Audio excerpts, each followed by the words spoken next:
හයි ඔයාලට කොහොමද? මං හිතනවා ඔයාලා හැමෝම හොඳින් ඉන්නවා ඇති කියලා.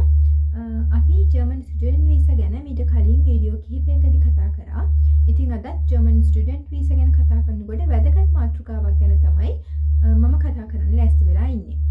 ඒ තමයි මම දැක්කා ජර්මන් ස්ටුඩන්ට් වීසා ප්‍රොසෙස් එකේදී මේ බ්ලොග් account එකක් ඕපන් කරනවායි කියන කාරණාව ගැන ගොඩක් අයට ප්‍රශ්න තියෙනවා.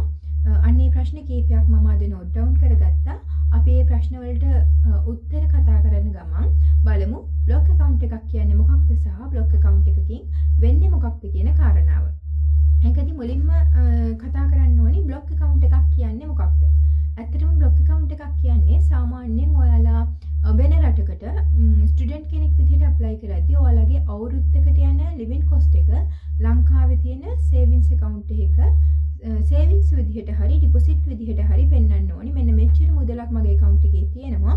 මම ඒ රටට ගියාට පස්සේ මට අවුරුද්දක් ඇතුළත වියදමට ප්‍රමාණවත් තරම් මුදල් මන් ළඟ තියෙනවයි කියන කාරණාව.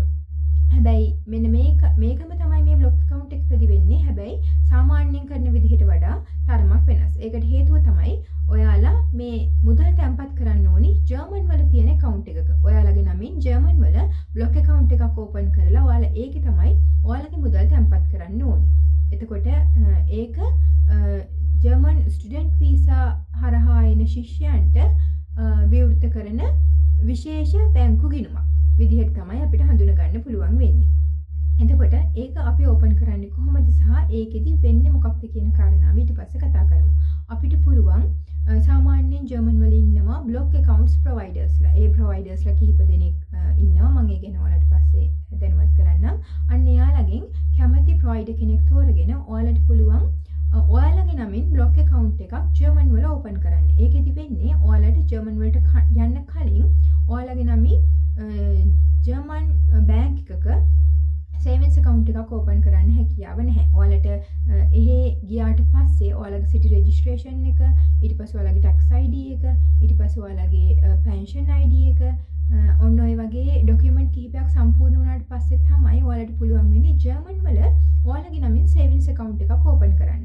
එතකොට එහෙ යන්න කලින් ඔයාලට පුළුවන් ඔයාලගේ නමින් බ්ලොග් account එකක මේ මුදල් ප්‍රමාණය බ්ලොක් කරලා තියන්න. ඒ ගියාට පස්සේ මේ බ්ලොග් account එකේ බ්ලොක් කරන මුදල් ඔයාලා එහෙට ගිහිල්ලා සේවිංස් account එකක් ඔයාලගේ නමින් විවෘත කරාට පස්සේ මේ බ්ලොග් account providersලා ඔයාලගේ නමින් ඔයාලා ජර්මන් වල ඕපන් කරන සේවිංස් account එකට මාසෙකට යූරෝ 994ක් මට මතක විදිහට යූරෝ 992ක් හරි 994ක් හරි ගාන වෙන මුදලක් මාසිකව මාස 12ක් යනකම් ඔයාලා බ්ලොග් account එකේ තැන්පත් කරන මුදල ඔයාලගේ සේවිංස් account එකට මාසයක් ගානේ එයාලා ට්‍රාන්ස්ෆර් කරනවා. ඔන්න ඕක තමයි බ්ලොග් account එකකින් සිද්ධ වෙන්නේ.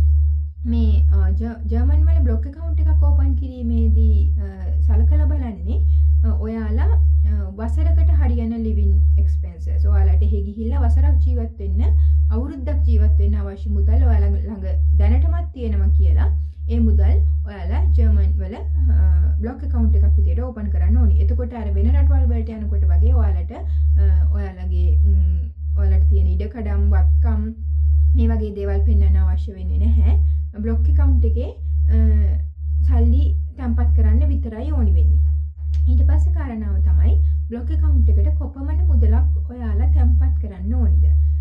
මේ වෙනකොට නම් යූරෝ 11904ක් ඔයාලා බ්ලොග් account එකට සල්ලි තැන්පත් කරන්න ඕනි. ඒ කියන්නේ අවුරුද්දකට ඔයාලගේ ලිවිං එක්ස්පෙන්සස් විදියට. එයාලා ඒක ගණනය කරලා තියෙන ඔයාලට මාසෙකට සාමාන්‍යයෙන් යූරෝ 992ක මුදලක්වත් අවශ්‍ය වෙයි කියලා හිතලා අන්න ඒ මුදල මාස 12කින් වැඩි කරලා තමයි අවුරුද්දකට යූරෝ 11904ක් බ්ලොග් account එකක තැන්පත් කරන්න කියන්නේ. එතකොට මේක ලංකාවේ මුදලින් ගත්තොත් සාමාන්‍යයෙන් දැන් යන රේට් එකට 354ක් වගේ රේට් එකකට යන්නේ.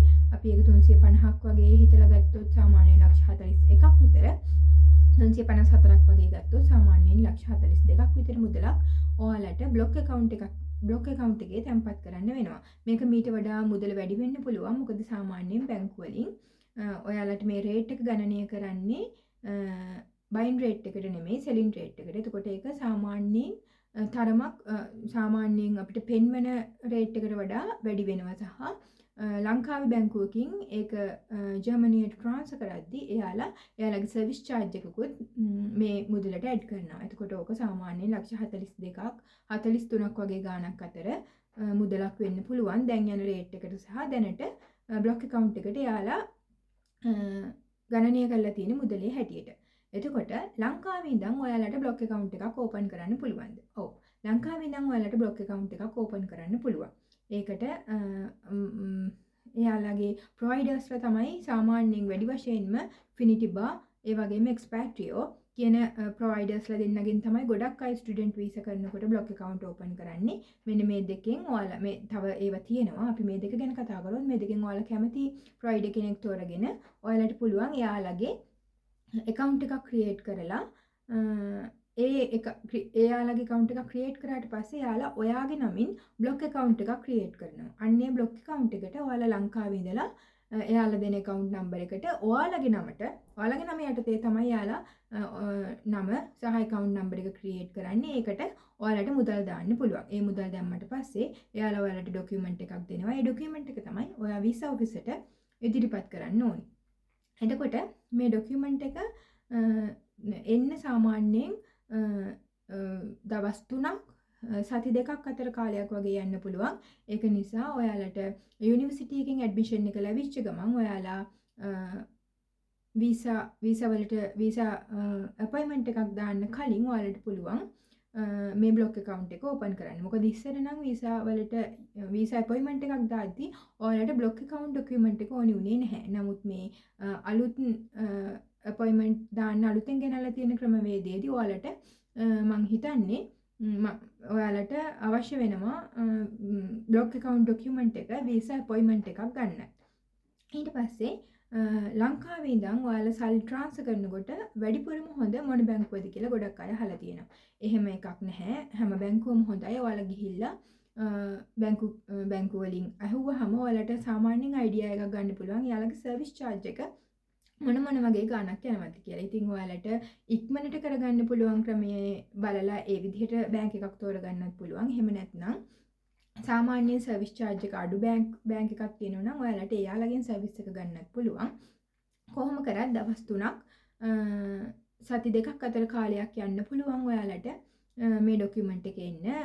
දැන් මගේ process එක වෙද්දි මට සාමාන්‍යයෙන් දවස් 3ක් 4ක් වගේ ඇතුළත බ්ලොක් account එකේ document එක create වෙලා තිබ්බා. එතකොට ඒ document එක ලැබුණාට පස්සේ ඔයාලට ඊළඟ step එකට ඉක්මනටම යන්න පුළුවන්.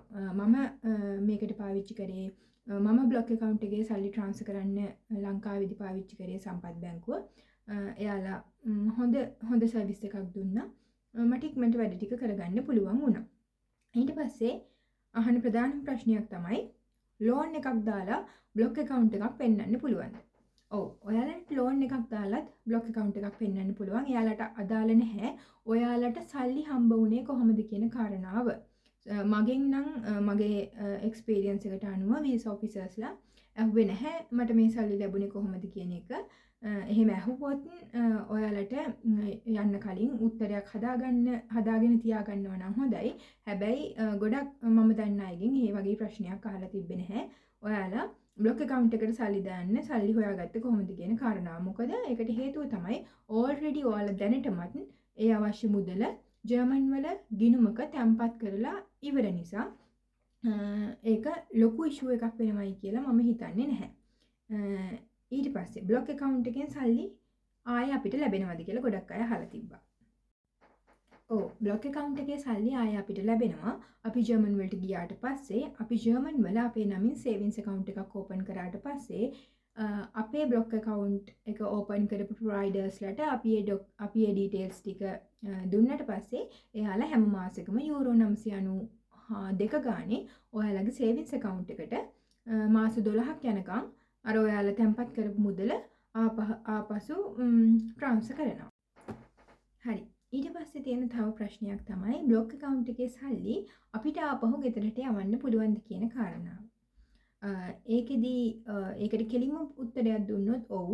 ඔයාලට බ්ලොක් account එකේ සල්ලි ලැබුණාට පස්සේ ඔයාලට කැමති නම් ඒක ආපහු ලංකාවට යවන්න පුළුවන්. හැබැයි උතනදී පොඩි ප්‍රශ්නයක් තියෙනවා. ඔයාලා ගිහිල්ලා සාමාන්‍යයෙන් මාස 2ක් 3ක් විතර යනකම් ඔයාලට හොයාගන්න බැරි වුණොත් part time job එකක් ඔයාලට මේ block account එකේ සල්ලි තමයි වියදම් කරන්න වෙන්නේ. එතකොට ඔයාලට මුල මාස 3-4ක් වෙනකන් මේ සල්ලි ලංකාවට යවන්න පුළුවන් වෙයි කියලා හරියටම විශ්වාසයෙන් කියන්න බෑ. හැබැයි ඔයාලට part time එකක් ඉක්මනට හොයාගන්න පුළුවන් වුණොත් සහ ඒ part time එකෙන් ලැබෙන මුදල ඔයාලගේ මාසික වියදමට ප්‍රමාණවත් නම් ඔයාට මාසයක් ගන්න ලැබෙන මුදල නැවත ලංකාවට ට්‍රාන්ස්ෆර් කරන්න පුළුවන්. ඒකේ කිසිම ප්‍රශ්නයක් නැහැ. හැබැයි ඉතින්දී ඔයාලා හිතලා බලන්න ඕනි ඔයාලා සාමාන්‍ය ලෝන් එකක් වගේ අරන් නම් එන්නේ ප්‍රශ්නයක් වෙන්න පුළුවන්.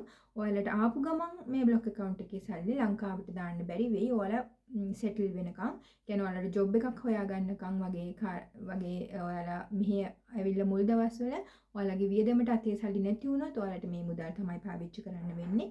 එතකොට ඔයාලා ලෝන් එකක් දාලා ආවොත් ඔයාලා මුල් කාලෙදී ඒක සෙටල් කරන්නේ කොහොමද කියන කාරණා පිළිබඳව ඔයාලා එන්න කලින් ඒකට අවශ්‍ය දේවල් කරලා ඉන්න වෙනවා. එක්කෝ ලෝන් එකේ මුල් මාස කිහිපය ගෙවලා එන්න වෙනවා. එහෙමත් නැත්නම් ඒකට කරන්න තියෙන ඊළඟ ක්‍රියාමාර්ග මොනවද කියන දේ ගැන කල්පනා කරලා එනවා නම් ආවට පස්සේ ඔයාලට ලොකු ස්ට්‍රෙස් එකක් නැතුව වැඩ කරගන්න පුළුවන්. මේ මුදල් ඔයාලගේ අතේ දැනට තියෙන මුදල්ම ඔයාලා බ්ලොක් account එකක් විදිහට දානවා නම් ඒක ප්‍රශ්නයක් වෙන්නේ නැහැ. මං කියන්නේ ලෝන් එකක් වගේ දෙයක් හරි කාගෙන් හරි සල්ලි අරගෙන බ්ලොක් account එකට දානවා නම් හරි ඔයාලා ඒකට පොලියක් දෙන්න ඕනි නම් හරි මෙන්න මේ වගේ කාරණාවලදී ඔයාලා පොඩ්ඩක් සැලකිලිමත් වෙන්න. ඔයාලට ආපු ගමන්ම ලංකාවට බ්ලොක් account එකේ සල්ලි ආපහු එහෙමම ට්‍රාන්ස්ෆර් කරන්න පුළුවන් වෙයිද කියලා හරියටම කියන්න බැරි නිසා. ඊට පස්සේ සෙකන්ඩ් ඉයර් එකටත් වීසා රිනියු කරනකොට බ්ලොක් account එක පෙන්වන්න ඕනිද කියලා සමහර අය අහලා තිබ්බා. ඒකට නැහැ කියන්නත් බෑ, ඔව් කියන්නත් බෑ. මොකද ඒක සිටි එකෙන් සිටි එකට වෙනස් වෙනවා. ඔයාලා එන යුනිවර්සිටි එක තියෙන සිටි එකේ රූල්ස් වලට අනුව තමයි ඒක සිද්ධ වෙන්නේ. දැන් මං ඉන්න සිටි එකේදී නම් ඔයාලට තියෙනවා නම් මේ වෙනකොට ඔයාලගේ වීසා එක ආපහු රිනියු කරනකොට ඔයාලට තියෙනවා නම් ජොබ් එකක්. ඒ ජොබ් එකේ කොන්ට්‍රැක්ට් එක ඔයාලට එතන ඉඳන් අවුරුද්දක් ඉස්සරහට තියෙනවා නම් ඔයාලට ඒක වීසා ඔෆිසරට ඉදිරිපත් කරන්න පුළුවන්. එතකොට එයාලා ඒ තියෙන මුදල ඔයාලගේ වියදමට ප්‍රමාණවත් කියලා තීරණය කළා ඔයාලගේ වීසා එක රිනියු කරනවා. එතකොට ඔයාලට බ්ලොක් account එකක් පෙන්වන්න ඕනි වෙන්නේ නැහැ. හැබැයි ඔයාලගේ work contract එක එතන ඉඳලා අවුරුද්දක් ඉස්සරහට නැත්නම් ඔය සමහර වෙලාවට ඔයාලගෙන් රික්වෙස්ට් කරන්න පුළුවන්.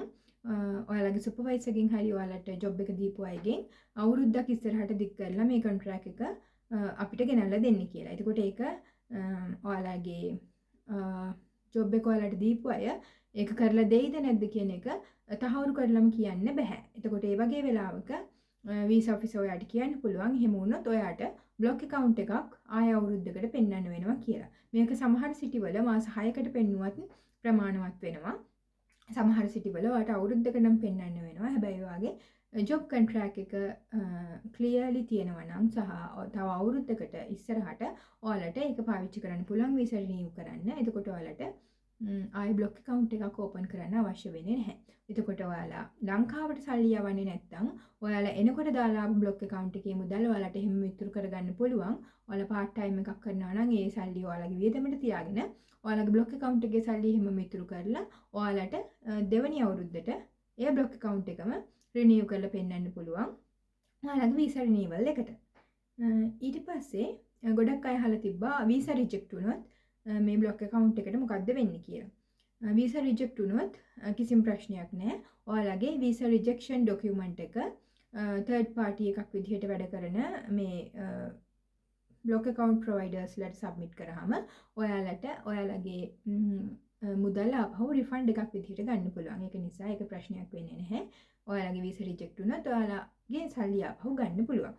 ඔයාලා ලංකාවෙන් ජර්මන් වලට ආවට පස්සෙත් මොකක් හරි හේතුවක් මත ඔයාලට ස්ටඩීස් කරන්න කලින්, ඒ කියන්නේ ස්ටඩීස් ඉවර කරන්න කලින් අවුරුද්දකට කලින් යන්න වෙනවා නම් ඔයාලා ආපහු මෙහෙට එන්නේ නැත්නම් ඔයාලට ඒ ඩොකියුමන්ට් ඉදිරිපත් කරලා ඔයාලගේ බ්ලොක් account එකේ ඉතුරු මාස ගානේ සල්ලි රිෆන්ඩ් කරගන්න පුළුවන්.